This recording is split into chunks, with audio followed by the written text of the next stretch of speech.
afternoon, everyone. I'm so happy to finally be here. Almost risked my life on the way in the traffic today. But I'm guessing it is worth it. I wanted to, I'm very excited about this lecture, by the way. Let me just say it. And the reason is I'll be talking about innovating in AI for space technology. So let me start with a brief introduction. I work for Indian Space Research Organization, and we are the part of you that go to outer space. We go to places where no one has gone. We think of things which no one has thought. So obviously, this is going to be very interesting from that point of view. This lecture contains a lot of very interesting words. One is innovation, which is one of my favorite topics because it's one of the most difficult topics.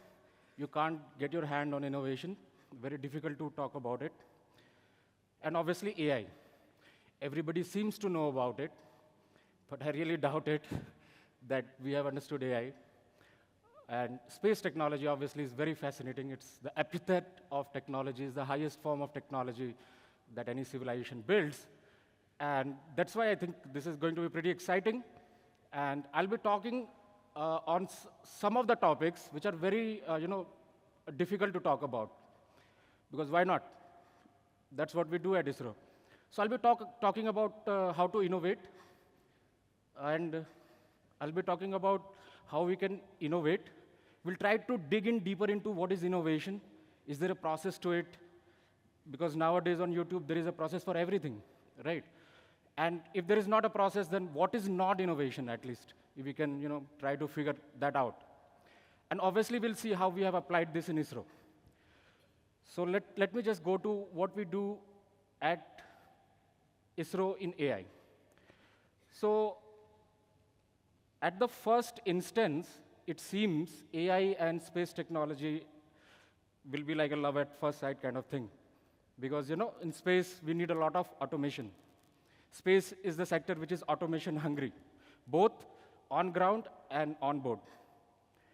But it is not the case. If you look at the space technology landscape today, people have been hesitant to take AI on board.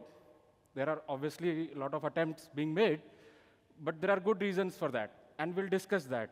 But how do we cross that? There are a lot of areas in which you can apply space technology, launch operations, which includes what you see on TV when the launch is going on DD1 or national TV, right? So all those operations, there are a lot of checks, there is a countdown, right? And we can automate a lot of it by putting AI into loop, right? Right now, we have humans in the loop. Then there is spacecraft health monitoring. This is once the spacecraft is in space. We can monitor all the telemetry that comes in, and it's a huge amount of data that comes in, and there are people currently round the clock that sit down and monitor it. I will discuss how we have solved this problem to some extent. Then obviously, we go to other planets, we go to other celestial bodies, and that's why in our portfolio, AI is very important because the dexterity of a mission or the quality of science that you can do, if you have AI on board and if you don't have AI, is huge. So, and obviously the Gaganyaan mission. So when you put a human into space, he needs a lot of technology. And if, AI as an intelligent technology is, obviously, a lot of, it is all like space technology is pregnant with AI, kind of. A lot of possibilities are there. But let's break down intelligence. And it's very hard to put AI on board. And for that, we have to understand why it is so. One of the reasons is obviously because AI is a black box. Most of the processes that we have till now are data in, data out, and that does not suit well with us. But I'm going to probe this further. We all are going to probe this further, and let us see what are the different parts of intelligence, right? So this is one of the propositions that perception, when you perceive anything, it might be like sensor data, or you touch something hot, or something like that. And then there is cognition, which is basically that data is transformed into something else. In case of deep learning, it is generally into a latent space, and then action.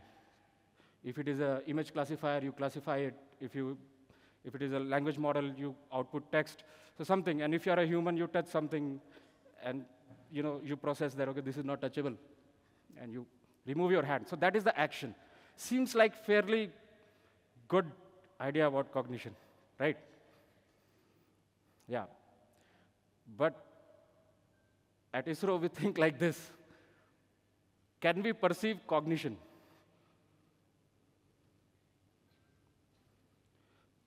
Right. So we can not only perceive physical things, we can also perceive abstract things. If I say a triangle, you all will think about a triangle, and there is no triangle. There are no triangles in the world. There is no 2D triangle ever, right? But we can think about it, we can perceive it. So we perceive things which do not exist, abstract things. Now, can we perceive cognition? And what is the cognition on top of cognition? So if you come to ISRO meetings, you get questions like this, right?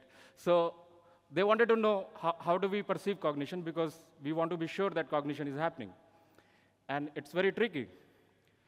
If perception can, if in perception we can percept cognition, let's say, then perception itself becomes a standpoint thing. It becomes not only a part of cognition, it also becomes cognition itself. So we'll go into that. It is just the third slide. I don't want to scare everyone. But this is very interesting. We can perceive our own cognition. How many of you have done meditation? Like not today, but ever? A lot of guys, right? Right. What is the process of meditation? You observe your own thoughts. If you have the right instruction to do that. How do you perceive your own thoughts? What is perceiving the thoughts? What type of cognition is that? Metacognition, we can say it, but we don't understand what it is, right? So let's get more scientific about it. In AI, perception can be about like we discussed, computer vision is a very easy example. And in cognition, we can superimpose this theory on whatever we have right now. Right, but it gets into a lot of problems because we don't understand cognition a lot. We don't understand our own thinking. There was a lecture, I think, scheduled today. It was talking about if you don't understand humans, you cannot develop AI. I think from GenPact or something. Seems very interesting, and that is a bottleneck. One of the bottlenecks is because we don't understand our own thinking, very difficult to understand how AI thinks. Right. So it is a black box. You have some input, output. And if you start observing your own thoughts, then it becomes very funny because the observer becomes the observed. And that is not taught in any course, right? So how do we handle such things? So let's not talk about this further. Let's talk about now innovation. So why am I talking about thought and innovation in AI conference? Because for the first time in history, we have a technology that can actually perform cognition. And if cognition is the way to innovation, if thoughts are the way, if you can think new thoughts to make new things, and if I know how to make AI think new thoughts, then I can make AI perform innovation. Right? So I want to understand what is innovation. So I read a lot of books for this lecture, by the way. And I will say that this one fits kind of made the cut. All models are wrong, but some are useful, which means when you innovate anything, right, any thought, any model, whether it be a language model, whether it be a physics model, whether it be a gravitational model, or thermodynamics model, all the models are not correct. That we know. There is always if and but and ideal conditions and so on. But most of them are useful. Let me tell you something very, very interesting. And I'm sure in 5 years you will hear this more. The more perfect or the more real a thing is, the more useless it is. So this we figured out recently when we were working in ISRO over a new kind of work which we call as relative information theory. We are basically trying to figure out how much information is there in a text or an image. And we figured out that as we go down to facts which are completely real, Those facts cannot be derived from other facts, which are basically the fundamental of your assumption. The entropy is infinite there, almost. So they are the most useless facts. For example, there is the sun. Right? Now, this is a fact. You cannot derive it from other facts. This is completely useless to most of us, useless to society, useless at social level. But the sun rises in the east. This is a wrong statement. There is no east. Right? There are a lot of context to it, like what is east, where you are, and all that, right?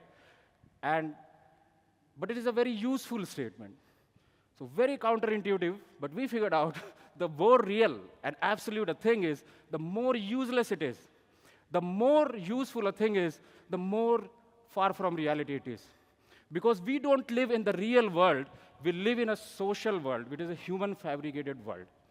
Our communications are human-fabricated, our thought processes are human-fabricated, and we are just passing on to each other. And if you want to do innovation, you have to break that barrier. I love the logo of Cypher. It has like a kind of barbed wire thing, which was there in the first slide. To me, it represents the human thought process. We can talk all day and not come out with a new thought. Right? We'll be going in circles. Another interesting example is, and we did this experiment actually at ISRO. We were thinking, if in a dictionary, all the words are expressed as other words, right? Let's take an English to English dictionary. All the words are expressed as other words. What are the most canonical words? If all the words can be expressed in different words, then it's like a circle. What are the most important words that we need? So for Oxford, by the way, the answer is 582. That's what we came out with based on some assumptions, obviously. But it's very funny. There is no single source of thought. We'll dig deeper into this, but this is very important. When you innovate, you have to know if you do really a great innovation, which is perfect, it will be useless. And innovations are useless. It is just a matter of time. It may get picked on later. So that is number one. Number two is, now the first step of innovation is basically at more of an individual level or a group of individuals, right? These are generally tech people. They are generally they are not very social people, or like that is a stereotype at least. But the second level is the most important level. And that is what I think will interest most of the people here, is that when you take innovation and you disrupt economy, right? And then you have these words like angel investors, am I right? And VC, I'm not into the world, so I don't know the terms. But these are the people who take your innovation or your model or your code or idea, whatever, and they transform it into economic value. They provided economic value, and this causes economic transformation and disruption. These are very important people for success of the innovation. Most important people. And these are also the people who benefit the most from the economically from the innovation. Very important people. Now, these two people, the top two layers, are also the people who are called early adopters and innovators and early adopters. They benefit most from the technology. Then third one and last one is all the people, basically the who are late adopters or laggards, you can say. So these people have to adopt technology. It is like a social force on them, that if you don't adopt technology, then you will lose out. And that is not really the point where we should adopt technology, right? So very important quote from one of my favorite philosophers, Russell. Economics is how people make choice. Sociology or social forces are about how they don't have any choice. And that exactly happens when the technology gets old. Very important that we pick on latest technology very fast. Otherwise, we'll not be really benefiting from it. I think that is pretty clear. Let's ask a few more interesting questions. So now that we have discussed this, where does innovation occur? So it occurs in somebody's mind, right? Or like in a group's mind, or let's say collectively on internet, if it is possible, I don't know. But it is an abstract thing, it is a mental thing. And how much time does it take to happen from start to end. Like once innovation has started happening or you get a new thought, right? Is it like suddenly that happens to a person? So most of the time it is like very fast. It's like instantaneous, but the process of the innovation to actually have effect on economy and society, that takes a lot of time. So Einstein understood relativity maybe in a fraction of a second. Took him 4 years to explain it to someone else. So that is the hard part of innovation, right? Where when you know that you have something and then you have to explain it to others because others are not there. And you also have to connect it to the past knowledge. So if AI comes out with something, obviously the most of the work is not going to be AI coming out with the idea. It will be more about how it explains to us. That will be more of the challenge, right? And then, is there a gradual progressive path that innovation lights up? So it is a convoluted statement, but basically this means is, if you look at all the innovations, like from fire to wheel to electricity, nuclear, IT revolution, and so on, are we going towards something? Is there something that we are going towards? Are we today more aware of reality than we were earlier? There can be a lot of debates about it, but certainly we have more control over reality, in some areas at least, than we had earlier. We know more about the weather, we know more about agriculture, our own body we know a little bit more than we knew like thousands of years ago. So we are kind of going to reality, right? And as I told you, as you go towards reality, which means the real world, the world that you actually interact with, your spacecraft, while going to moon, interacts with reality on the way. And we only have mental models. We only have mathematical models of that reality. And that is not exact. So in space, this is very distinct. There are a lot of effects that we have to, which we may still not be aware about, right? And they will come up in some of the future research. But then we are going closer towards reality. And as I told you, as you go towards reality, you have to do a lot of work. Otherwise, it is quite useless, right? So we'll dig deeper into this. So let me now just slow the presentation a little bit, make it slower, and just talk about innovation. So somebody has told necessity is the mother of invention. And then, there's a very funny question, who is the father of invention, right? And it's an absurd concept. Like I applied biological, concepts to metaphor, right? But is necessity the only requirement for innovation? How many of you really need a big innovation and you're not able to come out with it? So there are other factors along with necessity very important for innovation. How do we know those factors? How can we understand those factors?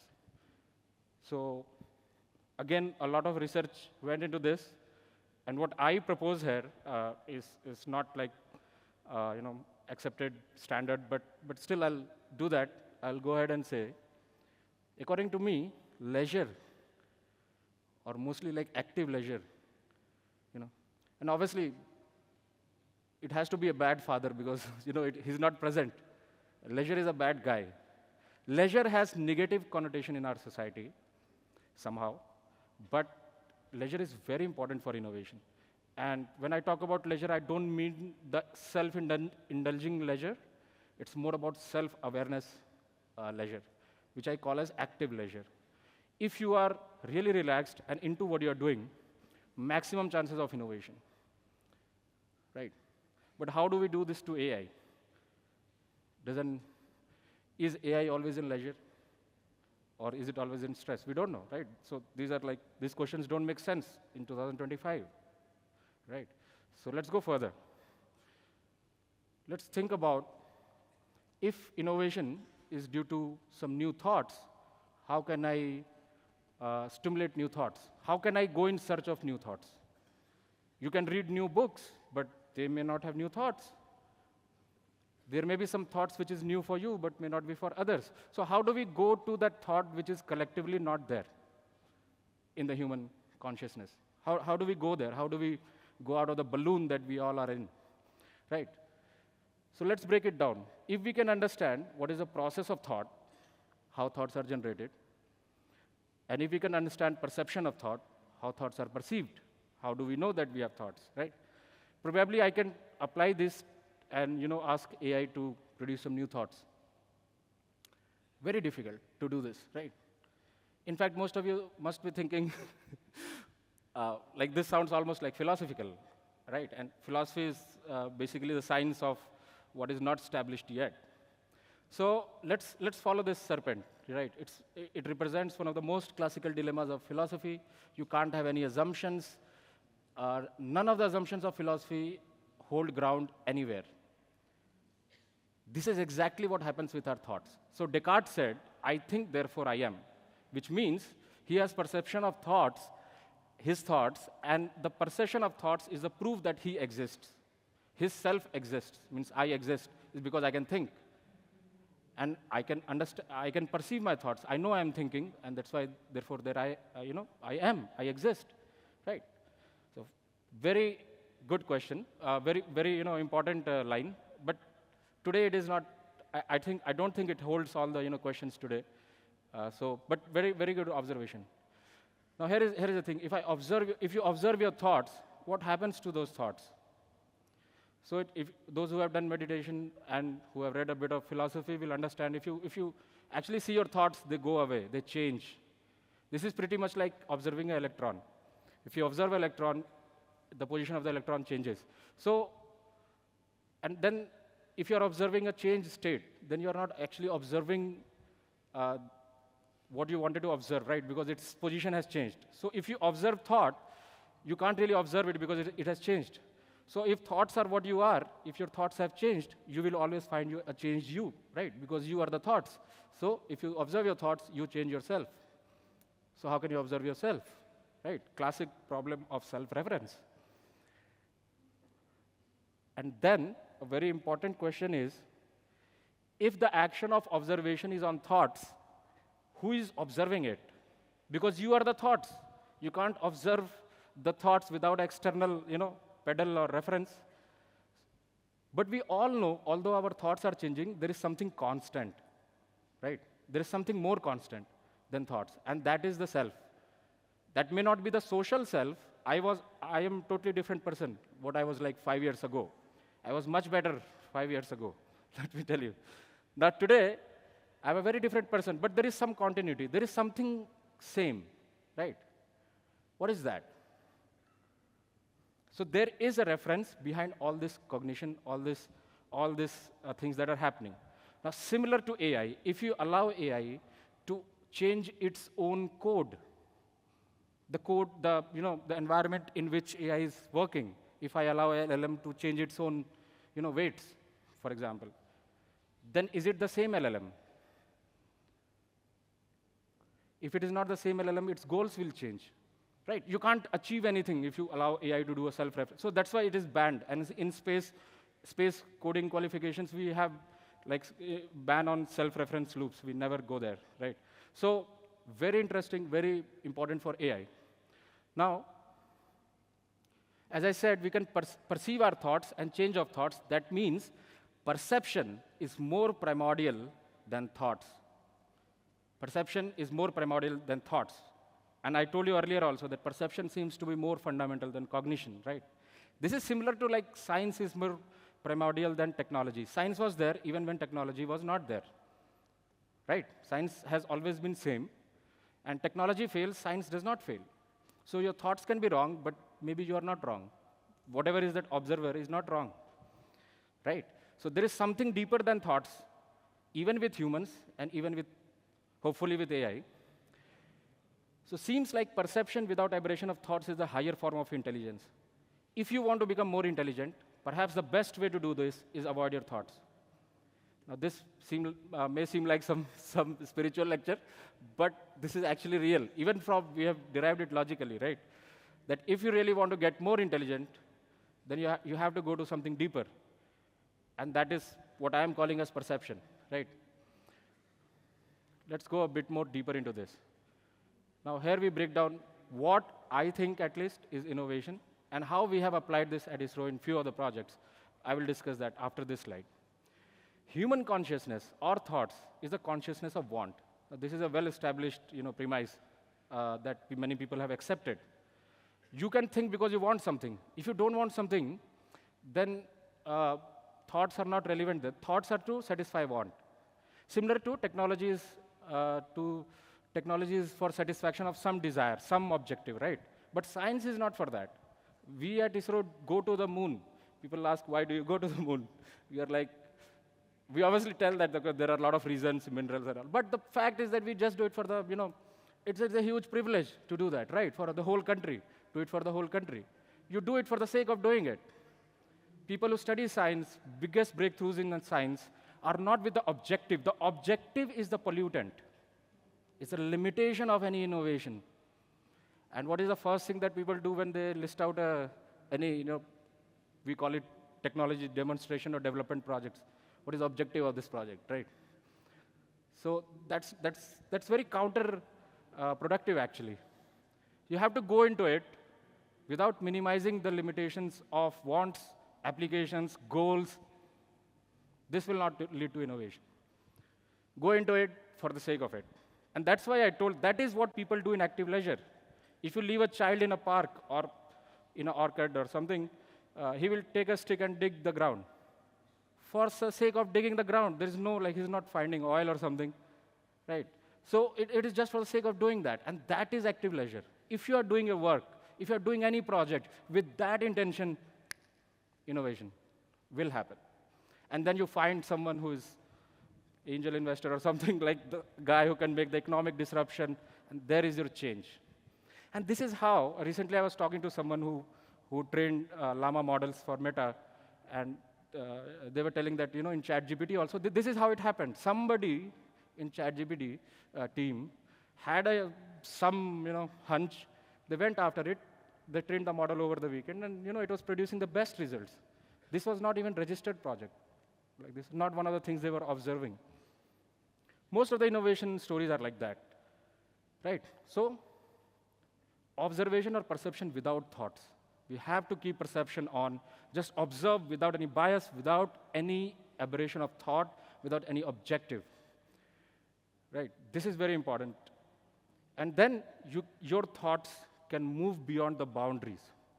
That is the only way to go to newer thoughts. That is the only way to get out of the balloon, out of the box, or whatever you want to call it, is when you are truly honest and you are not with the previous thoughts. In Vedanta or Upanishads, if you read them, there is a concept called smriti. Smriti is a part of intelligence. Smriti basically means memory. Memory is the worst form of intelligence. All you know is crap, basically, according to Vedas, not me. So basically, that is not the way to develop yourself when it comes to innovation. And that is very important in AI. So if you do this, you can go to new thoughts, out of the balloon, out of the surface, into something new. That is the only way to do it, that I could at least find. And this is the birth of, this can lead to birth of new technologies. Now, seems like AI seems to be the perfect person to do this. It has no thoughts, no wants, right? But why cannot AI innovate? But still, AI cannot innovate, right? Seems to fit the list, but cannot innovate. Because whenever we give AI any task, the objective is from our side. The data is from our side. So we are actually stopping AI. In that sense, if you see, we are the limit of AI. Very, very true. Let me go further. Let's put this into practice. Okay, I just don't want to make false claims. I will talk about 3 innovations in 3 different segments of AI we have done at ISRO, and how whatever we have done, we thought about whatever we discussed about innovation, is there in that. Yeah, so this is one of the first things. We did this in 2017-18. We had to find out defects in solar cells. Solar cells produce energy for the satellite. We have thousands of cells in every satellite, and their defects very hard to see. Solar cells absorb light. They are black. How do you see something that absorbs light? Okay, so very difficult to see. Need AI to identify these cracks. And here is the issue. We need AI with 100% accuracy. ISRO people don't accept anything that is below 100%. Right? So, and this is in 2017-18. Attention mechanism was still not very popular. So we are on our own. Right? There is no new thoughts there. We have to come out with something that we can apply AI on. And we did that with a team of 3 people, very young people. So let me go into this more detail. Now, if we use traditional methods, they were, in fact, even today, they are not very explainable, right? Like, you can talk about explainability, but not really something you would like to say to government people. Like, they will not listen to it, right? And either we can drop it or we can have a new approach. So this was a specification of the new approach: more human understandable, reduced abstention rate, better training measure. Okay, this is what we needed. But when we did the innovation, we did not think about this. If we thought about this, we could have never done it. So I'll explain to you. So this is architecture we came out with. Okay, right now this is what is working. I have 10 minutes, right? So, okay. So this is what the architecture we came out with. And this is producing like 100% accuracy right now. And the main thing is this exam module, what you see here. This is what we have patented also recently. I'll explain how this works. Now, how many of you have seen SHAP images? Shapely values, game theory. Yeah, a lot of people here, right? This is a very simple SHAP matrix of the solar cells. So here is where the innovation actually is. Okay. If you look at the 2 images, one having the cracks and one not having the cracks, right? There is a difference between the 2 images. And I was sitting at like around 1:30 a.m. in the night, and I was seeing some bats flying near my balcony. And like, this is how I got the idea. I'm just telling you the story. It's not a great story, by the way. It's a very simple story. And I was just looking at bats, and I was thinking, what are they seeing in the darkness? How they can see in the darkness? And then I thought, what are the things they cannot see in the darkness? Right? And then I knew I had something. Because most of the people, they were working on attention mechanisms. They were trying to locate where the things are, object detection. We thought we'll see where there is no objects. Like, let's look at the opposite side of the story. So if you look at this top matrix or image, you will see this is like very chaotic. The SHAP values are completely distributed because there is no cracks here. And this is a part of the solar cell. Whereas in this image, there are clearly 2, 3 cracks. And this is not so, like, chaotic, basically. It is not so random. So we came out with a method. And obviously, at that time, information theory talks about measure of randomness in 1 dimension. So we had to develop the whole mathematics. How do we extend that to an image in 2 dimension? We call it something as Dell entropy. And then we actually came out with a way to, okay, I know this condition. If this is true, then definitely there are no cracks. And when we did the maths, it was 100% correct. And this was mathematically done. But you still need the deep learning model, right, to get the SHAP matrix. So this is what we just completely flipped the story. We didn't talk about attention. We talked about distraction, in fact, like how distracted is the model, right? And that's what led to some of the better results. If you see the results, right, even though the model is producing very bad predictions here, the entropy is much higher on the top side, much lower here.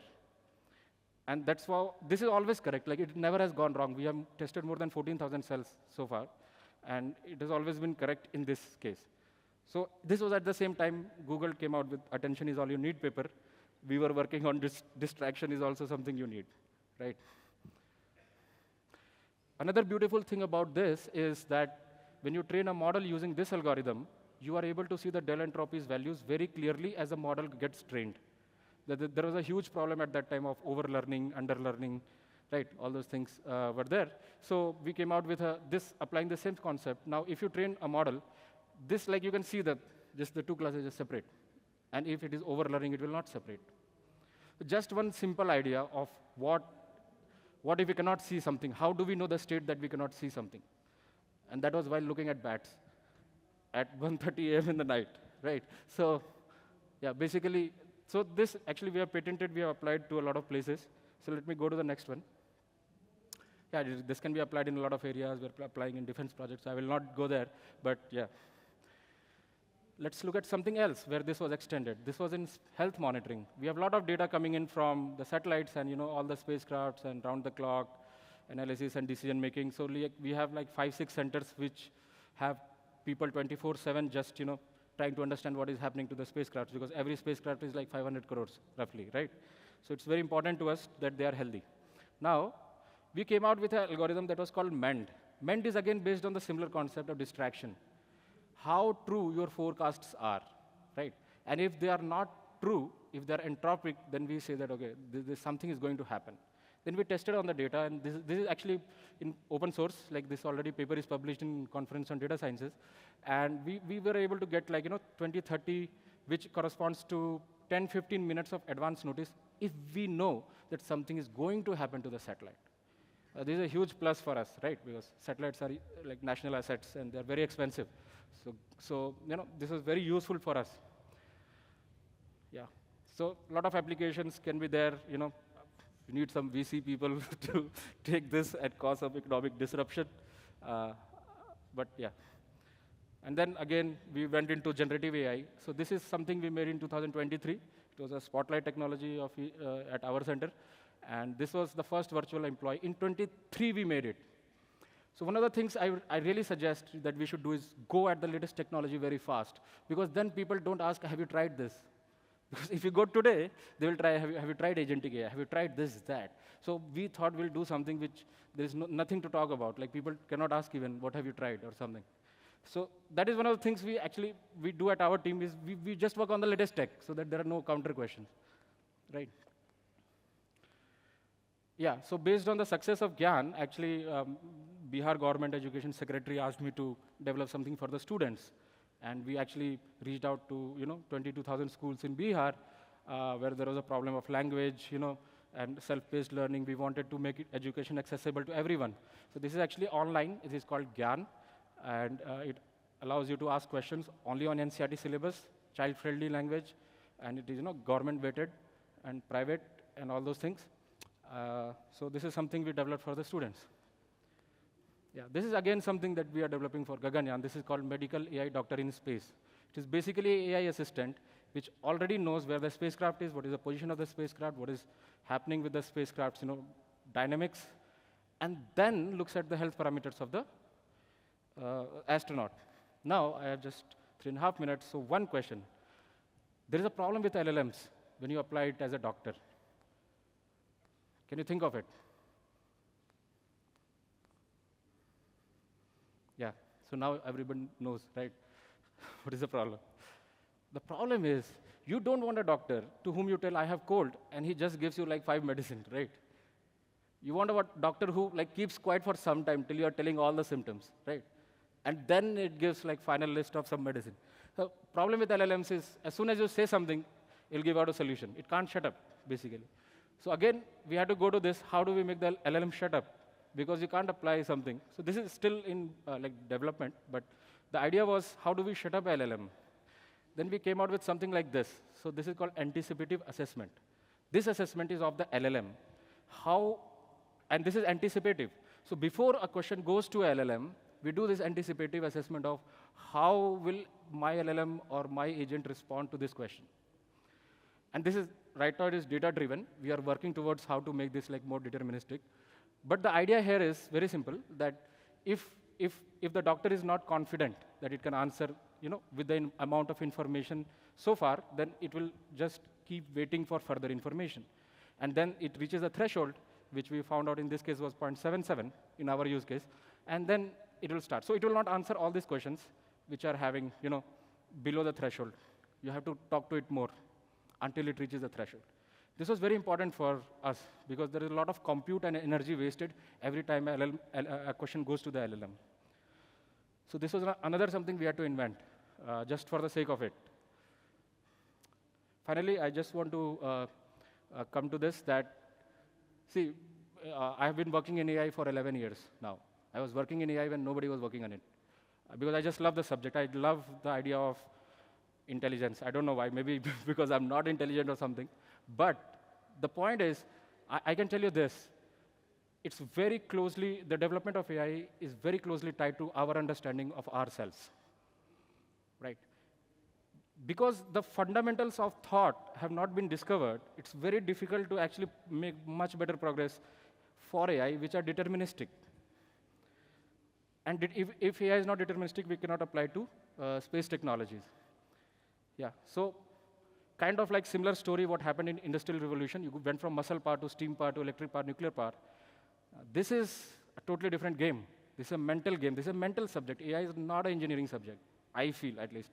It is like an abstract subject, right? Should be studied like that. Then you go from basic math to statistics, then data science, deep learning, LLM. Finally, you have to go to cognition. You have to think at thought level, right? You cannot now think at just data level. And we came out with some of the formulas, particularly inspired by this guy, Jose Hernando Orayo. In fact, he visited us and gave us a lecture there. And based on his suggestions, we actually did this almost 1.5 years back. We are already working on what are the new ways of representing technology, information, and like I told, relative information theory. We are trying to understand what are the hierarchies in thought. A lot of interesting work going on there at our end on this. Right. So coming back to this, just want to say that this is at group level or individual level. This is more at like organization level. You need some people who know the business point as well. And then obviously, we have to try to adopt technology before the tech becomes the social force, right? Because today everybody needs a mobile number, right? So, okay, that's all from my side. I hope that we'll get a chance to work with us. And let's not only apply AI to develop India, also apply India to develop AI for all. Thank you so much, guys. Thank you for listening so patiently.